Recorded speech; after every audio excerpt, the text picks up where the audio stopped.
கொஞ்ச நாளாவே எங்கூர் தியேட்டர்கள்லாம் நடுராத்திரி சுடுகாடு மாதிரியா தான் இருந்தது. ஒரு மாதிரி மயான அமைதி தான் நிலவுச்சு. அதுவும் கவுண்டம்பாளையம் மாதிரியான காவியங்கள் வர்ற ஒரு இக்கட்டான காலகட்டம்ங்கிறதுனால மறந்து போய் கூட தியேட்டர் பக்கம் எவனும் ஒதுங்கவே இல்லை. கவுண்டம்பாளையம் எல்லாம் 22 லட்சம் கலெக்ஷனா, 22 கோடி இல்லை, 22 லட்சம். ஸோ அப்படி நடுராத்திரி சுடுகாடு மாதிரி இருந்த எங்கூர் தியேட்டர்கள்லாம் திடீர்னு பகல் நேர பஸ் ஸ்டாண்டு மாதிரி பரபரப்பாயிருச்சு. என்னடா இது கூத்தா இருக்குது, பொன்னியின் செல்வன் 4 எதுவும் ரிலீஸ் ஆயிடுச்சான்னு ஒரு ஆச்சரியத்தில் அந்த பக்கம் எட்டி பார்த்தா வாழைன்னு ஒரு படம் வந்திருக்குது. மாரி செல்வராஜ் தான் டைரக்டர்ன்றாங்க. வாழை எல்லாம் பழைய கதடா, வந்து ஒரு வாரம் ஆகுதுடா.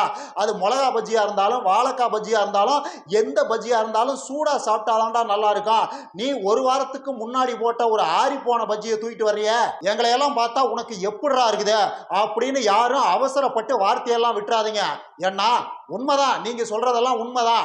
வாழைங்கிறது ஒரு வாரத்துக்கு முன்னாடி போட்ட ஒரு ஆறி போன பஜ்ஜி தான். ஆனாலும் ஆறி போன பஜ்ஜியா இருந்தாலும் அது மாறி போட்ட பஜ்ஜி.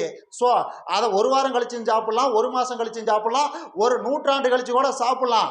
ருசியாக தான் இருக்கும். அதனால குறுக்க கிறுக்குத்தனமாலாம் பேசாதீங்க, என்ன பர்ஃபார்மன்ஸ் பண்ண விடுங்க. இந்த வாழைங்கிற இந்த படம் எனக்குள்ள உண்டு பண்ணின பரவசமான அனுபவங்கள், இந்த படத்தில் வர்ற காதல் கதைகள்லாம் எனக்குள்ள உண்டு பண்ணின மோதல்கள். மாரி செல்வராஜ் இந்த படத்தின் மூலமா நமக்கு என்ன மேட்டரை சொல்ல வர்றாரு, இந்த படத்தின் மூலமா சீமான் தம்பிகளுக்கு நாம என்ன மேட்டரை சொல்ல போறோம், இதையெல்லாம் சேர்த்து நான் சுட போற ஒரு விதமான புதுவிதமான பஜ்ஜி தான் இந்த வீடியோ. மாரி செல்வராஜோட வாழைங்கிற இந்த படம் உண்மையிலேயே ஒரு கவிதை தான். கவிதை மாதிரி படம் எடுத்திருக்கிறான், கவிதை மாதிரி படம் எடுத்திருக்கிறான்னு சொல்லுவாங்கல்ல, உண்மையிலேயே மாரி இந்த படத்தை ஒரு மாதிரி கவிதையா தான் எடுத்திருக்கிறாரு. இந்த படத்தோட கதைன்னு பார்த்தீங்கன்னா சீரியஸான மேட்ரு தான். லோடு மேன்களுடைய வலியும் வேதனையும் தான் இந்த படத்தோட கதையை. அதாவது வாழைத்தோப்பு எங்கேயோ இருக்குது, அதை லோட் பண்ற லாரி எங்கேயோ இருக்குது, அங்கிருந்து வாழைத்தாறுகளை கொண்டு வந்து இந்த லாரியில லோட் பண்ணணும். இடையில பல தடைகள் இருக்குது, தடங்கல்கள் இருக்குது, முள் இருக்குது, கல் இருக்குது, சகதி இருக்குது, சேர் இருக்குது, வலி இருக்குது, வேதனை இருக்குது, எல்லாமே இருக்குது. அதையெல்லாம் தாண்டி அவங்க 1 ரூபா 2 ரூபாய்க்காக எவ்வளவு கஷ்டப்படுறாங்க. அப்படி கஷ்டப்பட்டாலும் ஒரு பாதுகாப்பான வாழ்க்கை இல்லாம எவ்வளவு திண்டாடுறாங்க. அவங்க வேலையிலேயே எவ்வளவு ஆபத்தான விஷயங்கள்லாம் இருக்குதுன்னு சீரியஸான மேட்ருகளை தான் மாறி இந்த படத்துலையும் டீல் பண்ணியிருக்கிறாரு. ஆனா அதை ஒரு மாதிரி கடுமையா இல்லாம ஒரு மாதிரி மென்மையா, ரொம்ப மென்மையா, ஒரு மாதிரி மனதை வருடி கொடுக்குற மாதிரியே, அப்படியே மனசை குத்தி கிழிச்சிடாத மாதிரி வருடி கொடுக்குற மாதிரி ஒரு மாதிரி கவிதையா எடுத்திருக்கிறாரு. மாரியோட மொத்த திரைக்கதையுமே மனசை அப்படி மென்மையா, ரொம்ப மென்மையா வருடுற மாதிரியா தான் இருக்குது, ஒரு கவிதை மாதிரி தான் இருக்குது. ஆக மொத்தம் ஆர்கசம் கன்ஃபார்ம், அவ்வளவுதான் ஒரே வார்த்தையில சொல்லணும்னா. அதுவும் ஒரு 2 லவ்வை வச்சிருக்கிறாரு பாருங்க உள்ள. இது வரைக்கும் தமிழ் சினிமா கண்டிராத ஒரு காதல்ங்கிறாத மொத்தம் 2 லவ் இந்த படத்துல. ஒன்னு அந்த பொடியனுக்கும் டீச்சர் அம்மாவுக்கும் நடக்கிற லவ், இந்த பக்கம் திவ்யா துரைசாமிக்கும் கலையரசனுக்கும் நடக்கிற லவ். இது ரெண்டுமே ஒன்றும் சொல்றதுக்கு இல்லை. இது வரைக்கும் தமிழ் சினிமா கண்டிராத ஒரு காதல் கதை தான். அதாவது காவிய காதல்களை எல்லாம் ஒழிச்சு கட்டிட்டு ஒரு மாதிரி ஓவிய காதல் கதையை சொல்லியிருக்கிறாரு மாறி. அதுவும் அந்த பொடியனுக்கும் அந்த டீச்சர் அம்மாவுக்கு இருக்கிற லவ்ங்கிறதெல்லாம் என்னன்னு யாருக்குமே தெரியல. அந்த பொடியனுக்கும் அது என்னன்னு தெரியல, அந்த டீச்சர் அம்மாவுக்கும் என்னன்னு தெரியல, பார்க்குற நமக்கும் என்னன்னு தெரியல.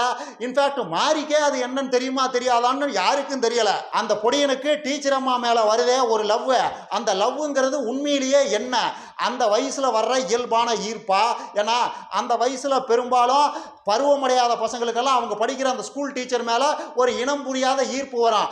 அந்த மாதிரியான ஒரு இயல்பான ஈர்ப்பா, இன கவர்ச்சியா, இல்ல அவன் தன்னுடைய அம்மா கிட்டையும் அக்கா கிட்டையும் அனுபவிக்கிற ஒரு இயல்பான அரவணைப்பை அந்த டீச்சர் அம்மா கிட்ட இருந்து எதிர்பார்க்கிறானா என்ன, யாருக்குமே தெரியாது. இன்ஃபேக்ட் மாறிக்கே அது தெரியாதுன்னு நினைக்கிறேன். ஆனா அதை பார்க்கறதுக்கு அவ்வளவு நல்லா இருக்குது. அதே தான் அந்த பக்கம் திவ்யா துரைசாமிக்கும் கலையரசனுக்கும் வர்ற அந்த லவ்வும், அந்த லவ்வையெல்லாம் எந்த கணக்குலையும் சேர்க்க முடியாது. இந்த பொடியனுகள் லவ்வையாவது ஒரு கணக்கில் சேர்க்கலாம். அதெல்லாம் என்னன்னே யாருக்கும் தெரியாது. தமிழ் சினிமா இது வரைக்கும் கண்டிராத ஒரு காதல் அது. அமைதி படையில சத்யராஜ் ரஞ்சிதாட்ட சொல்லுவார்ல, இதை விட மென்மையா உங்க ஊர்ல எவன்டே லவ் பண்றான் அப்படின்னு, அதையே தான் மாறி நமக்கு சொல்ல வர்றாரு. இதை விட மென்மையா உங்க ஊர்ல எவனுமே லவ் பண்ண முடியாதா, இதுதான்டா மேக்சிமம் மென்மை அப்படிங்கிறத தான் மாறி நமக்கு சொல்ல வர்றாரு. அது பார்க்கறதுக்கும் அப்படித்தான் இருக்குது, மென்மையா. ரொம்ப மென்மையா இருக்குது அவங்க ரெண்டு பேர்த்துக்குள்ள வர்ற அந்த காதல்ங்கிறது. கனியும் வேம்பும் லவ்வுறாங்கல்ல, அந்த லவ்வுல ஒரு பரபரப்பு இல்ல, ஒரு பரவசம் இல்ல, ஒரு ஆர்ப்பாட்டம் இல்ல, ஒரு ஆரவாரம் இல்ல. இன்ஃபேக்ட் அந்த காதலுக்கு காரணமே இல்ல. காரணம் இல்லாம எப்படிடா லவ் பண்ண முடியுங்கிற கேள்விக்கு பண்ணலாம்டா, அந்த லவ் இப்படித்தான்டா இருக்கும்னு மாறி நமக்கெல்லாம் மெசேஜ் சொல்றாருன்னு தான் நினைக்கிறேன். உண்மையிலேயே அந்த லவ்வுக்கு எந்த காரணமும் இல்ல, காரணமே இல்லாம அவங்க ரெண்டு பேர்த்துக்குள்ள காதல் மலருது. அதை அப்படிதான் எடுத்திருக்கிறாரு மாறி. அதாவது அந்த பக்கம் கலையரசன் சைட்ல இருந்து நான் ஒரு ஆண், எனக்கு ஒரு பெண் தேவை, அந்த பெண் அவதான் அப்படின்னு அவர் சிம்பிளா மேட்ர முடிகிறாரு. அந்த பக்கம் அந்த அம்மா திவ்யாவும் அதே தான் பண்ணுது. நான் ஒரு பெண், எனக்கு ஒரு ஆண் தேவை, அந்த ஆண் அவன் தான் அப்படின்னு அதுவும் சிம்பிளா முடியுது. ரெண்டு பேரும் கண்ணிலேயே பேசிக்கிறாங்க. காதல் ஆறு பெருக்கெடுத்து ஓடுது. ஆனாலும் அந்த லவ்வுக்கு காரணமே இல்லை. இவங்க ரெண்டு பேரும் எதுக்கு லவ் வராங்கன்றதுக்கு ஒரு காரணமே இல்லை. எப்படி மாறி சார் இதெல்லாம்? உண்மையிலேயே இது வேற லெவல் தான். அதுலேயும் எங்கள் அக்கா இந்த மருதாணியை உங்ககிட்ட கொடுக்க சொல்லிச்சுன்னு மருதாணி தலைகளை கொண்டு போய் கலையரசன் கிட்ட அந்த பொடியும் கொடுப்பான் பார்த்தீங்களா, அதுக்கு கலையரசன் ஒரு புன்னகை ஒன்றை பூப்பாரு. அதை விட மென்மையான புன்னகையை உலகத்தில் எவனாலையும் பூக்க முடியாதுங்கிறேன். அதே மாதிரி பேசாம நீ கனியண்ணனையே கல்யாணம் பண்ணிக்கா அப்படின்னு அந்த பொடியன் திவ்யா துரைசாமி கிட்ட சொல்லும் போது அதுக்கு பதிலுக்கு அந்த அம்மா ஒரு புன்னகை பூக்கும் பாருங்க. வாய்ப்பே இல்லை.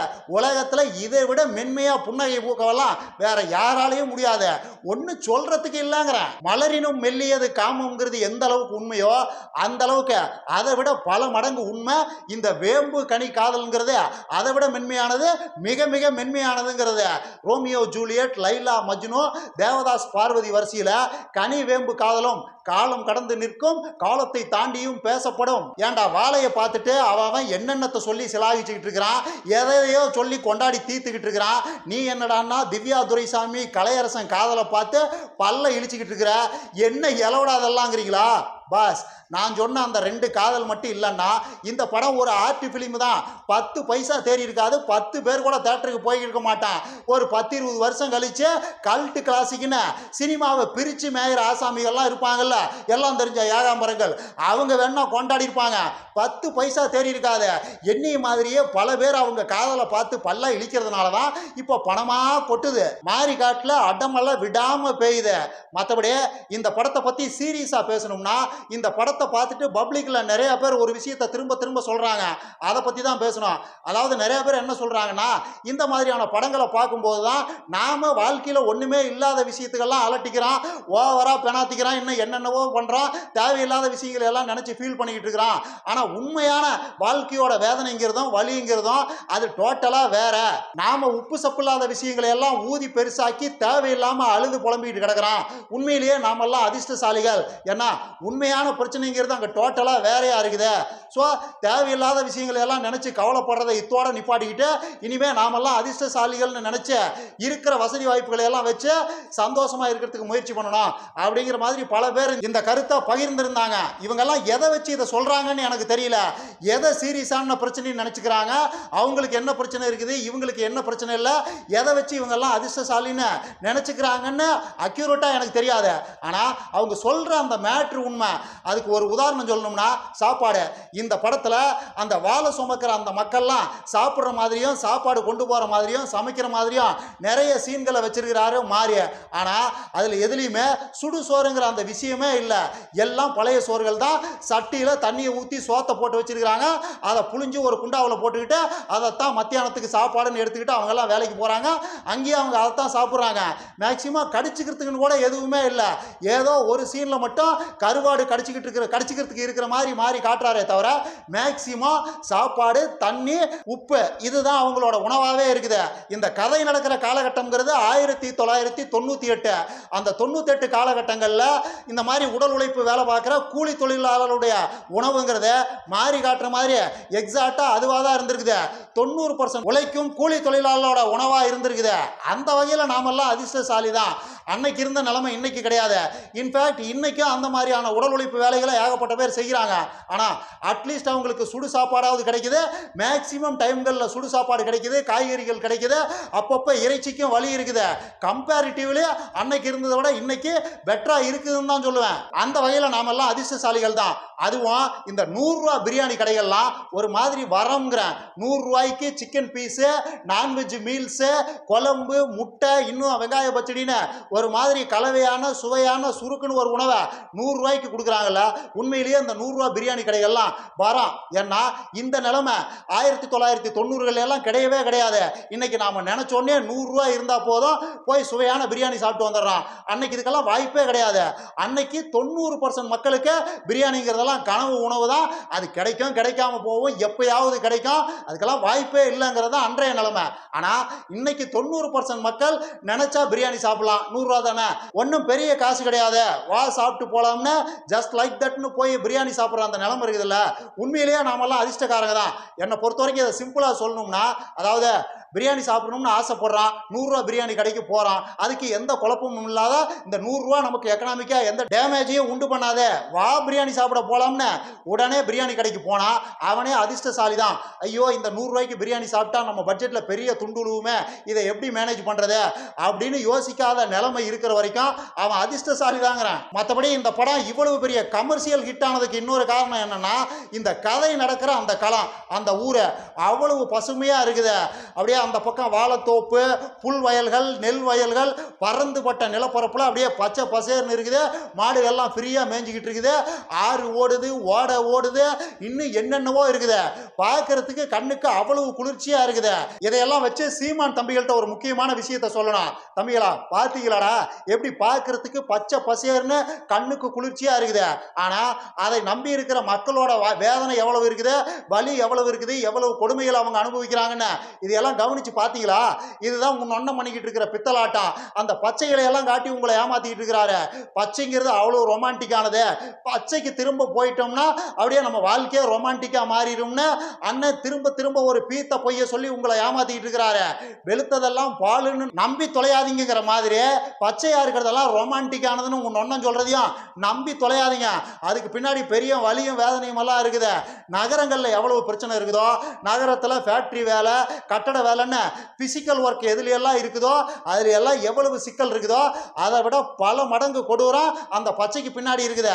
அந்த உண்மையெல்லாம் புரிஞ்சுக்க முயற்சி பண்ணுங்க. பச்சைனாவே உடனே பல்ல இழிச்சிட்டு போயிடாதீங்க. பச்சை மாதிரியே பழைய சோத்தையும் ஒன்னா ரொமான்டிசைஸ் பண்ணிக்கிட்டு திரியிறாரு. அதை பார்த்து பல பணக்காரங்களே அப்படித்தான் பேசிக்கிட்டு திரியிறானுங்க. நாங்கெல்லாம் பழைய சோறு தான் சாப்பிட்றோம், அது உடம்புக்கு அவ்வளவு நல்லது, நீங்களும் அதை ட்ரை பண்ணுங்கன்னு பல பணக்காரனுங்க காசு இருந்தும் ராத்திரி ஆக்குன சோத்துல தண்ணியை ஊற்றி வச்சு அதை அடுத்த நாள் புளிஞ்சு போட்டு அதுக்கு சில சைடிஸ்களை எல்லாம் வச்சு சாப்பிட்டு தான் ஒரு மாதிரி பொழப்ப ஓட்டுறானுங்க.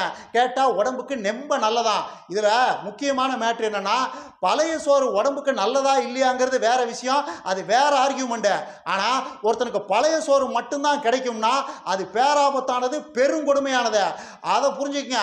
அந்த காலம் பழைய காலம்ங்கிறது பழைய சோறு மட்டுமே இருந்த காலகட்டம். அதில் ரொமான்டிசைஸ் பண்ணுறதுக்கெல்லாம் ஒரு கூந்தலும் இல்லை. பச்சை பழைய சோறு, இன்னும் பல பைத்தியகாரத்தனமான ஐட்டங்களை உங்க நொன்ன சீமா ரொமான்டிசைஸ் பண்ணிக்கிட்டு திரியிறாரு. இதெல்லாம் ஆம குஞ்சுகள் புரிஞ்சுக்க முயற்சி பண்ணுங்க. மற்றபடி வாழை படத்தை அனைவரும் போய் பாருங்கள். வேம்புவை கனியோடு சேர்ந்து நீங்களும் லவ்வுங்கள். இன்னும் நிறைய பேசலாம். லைக் பண்ணுங்க, ஷேர் பண்ணுங்க, கமெண்ட் பண்ணுங்க, மறக்காம சப்ஸ்கிரைப் பண்ணிருங்க.